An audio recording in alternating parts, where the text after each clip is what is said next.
Thank you so much. And just to share exactly what Lida just said, my story and life, hopefully, and it will be someone will listen to it one day and they will just say, there is a hope. There is a light at the end of the tunnel. We will all have bad days, but let's navigate. What could you do in order to just maybe trust yourself a bit more? So let's all think about this. Have you ever been in a room where you think that you were talking, but no one just listening? It's like your voice is muted.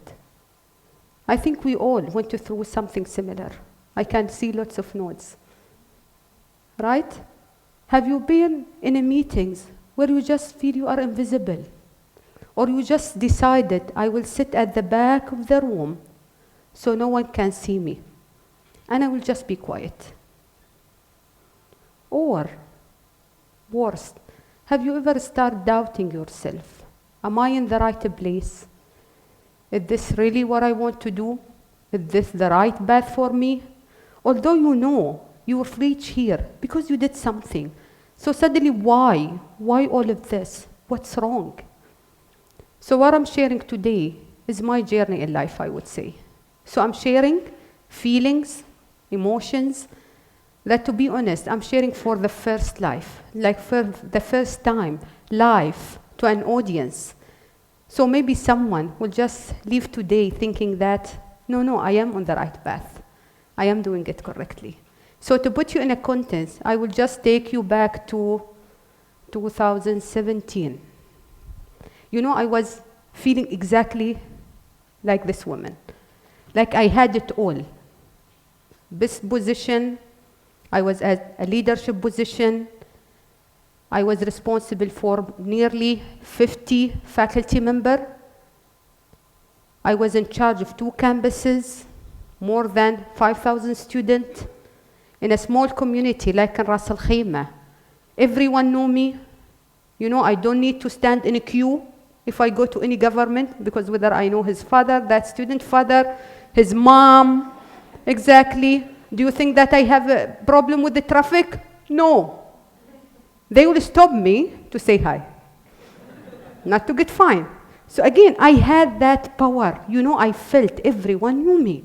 So I had it all until one day, one evening I was sitting and I was like, is this really what I want to do? Is that the end for me? Or shall I try something different? So I went to my father and I asked him. I said, like, Dad, I want to change. I want to move on to something different.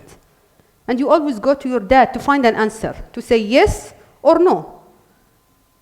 And then he was like, it's up to you. So I was like, Dad, this is not what I'm here for. This is not your job. You are supposed to tell me yes or no. He said, no, I think you know that answer better. I will leave it with you.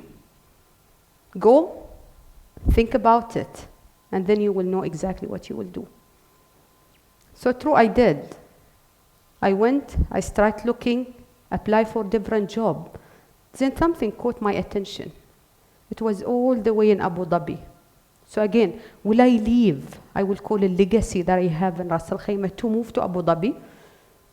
Can I do it? What are the challenges? What I will do? Then what caught my attention? A new era or a new field that I have no clue. I moved to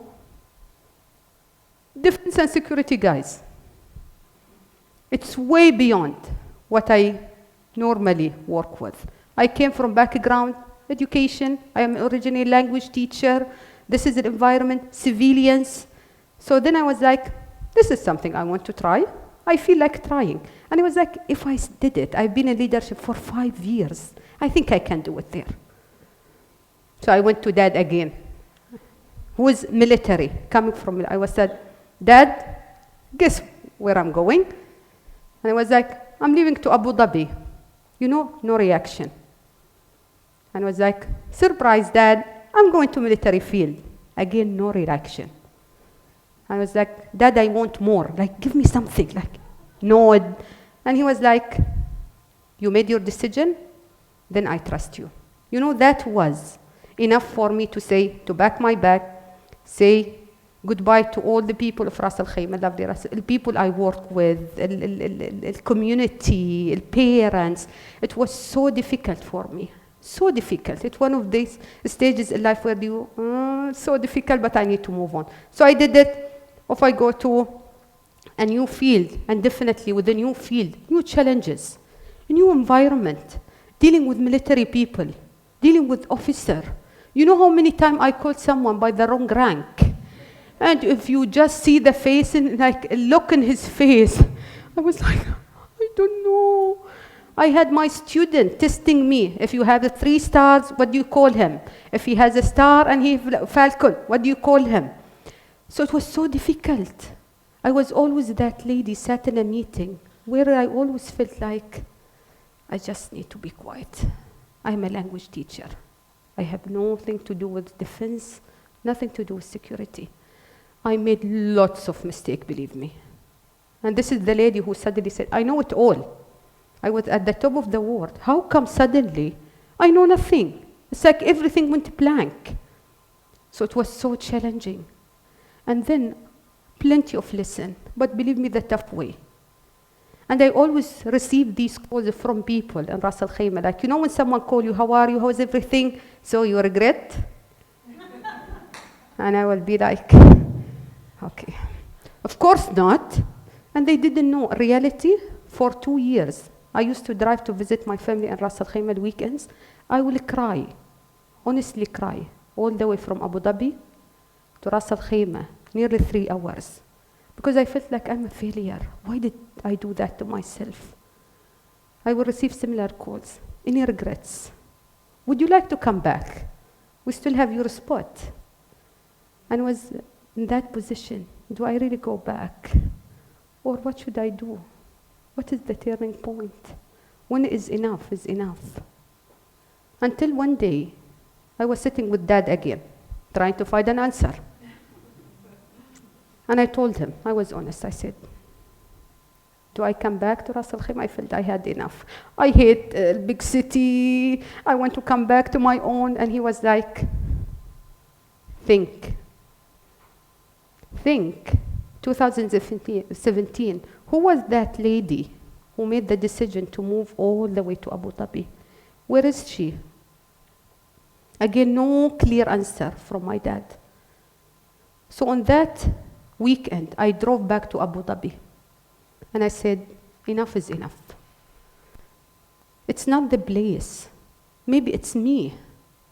I started, when I said I used to make mistakes, because I started to doubt myself. I start to give my ears to other people to judge me on something I know 100% that it's correct. I surrounded myself with people who maybe who did not trust me. So after that, luckily, Corona came. While it was miserable for everyone, for me, believe me, that year was the best year in my life. Really. I was pushed out of my comfort zone. You know, I was always like, whenever they say something, I would say, yes, okay, I will do it. But here, I was like, I miss that lady who was always putting her hands first.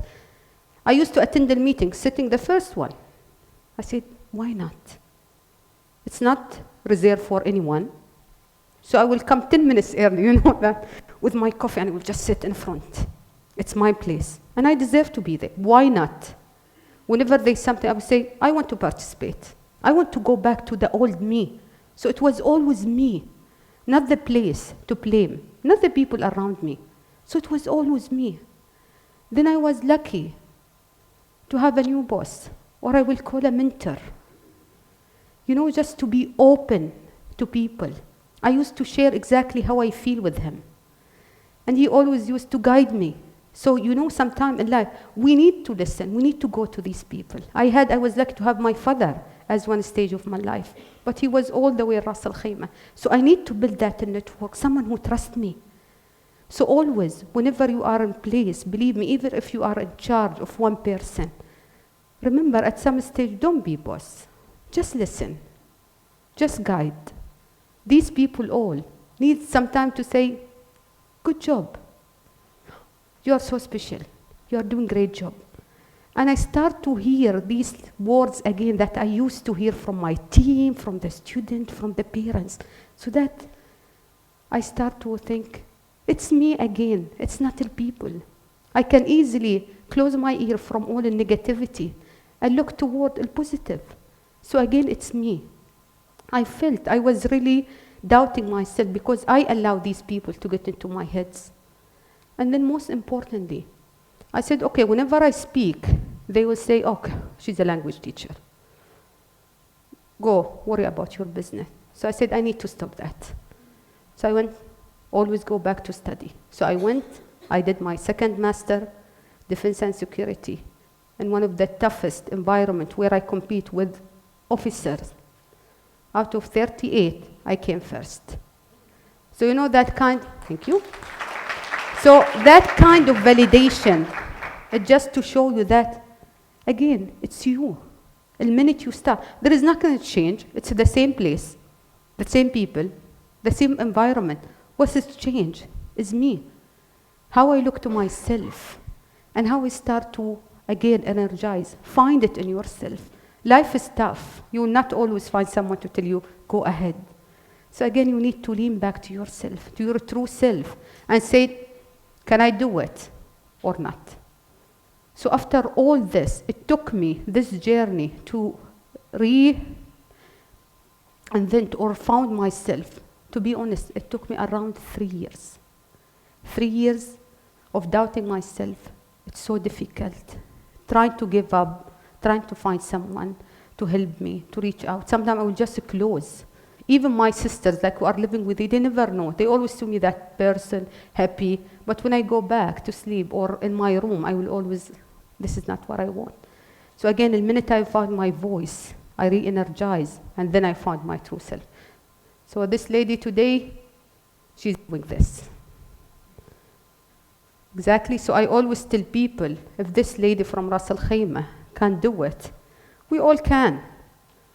So I found myself. It took me 3 years, but again, I'm happy that I did it. I found myself. I'm working around to help people, to support, to energize people, even to my own home sometimes. My small nephews and nieces, I always ask them, and I always found myself now giving them exactly as my father told me long time ago. Trust yourself. So this is the idea. So keep watching. Remember, Shamma Naqbi, because for me it's not the end. If I can do it, you all can. Thank you so much. Listen.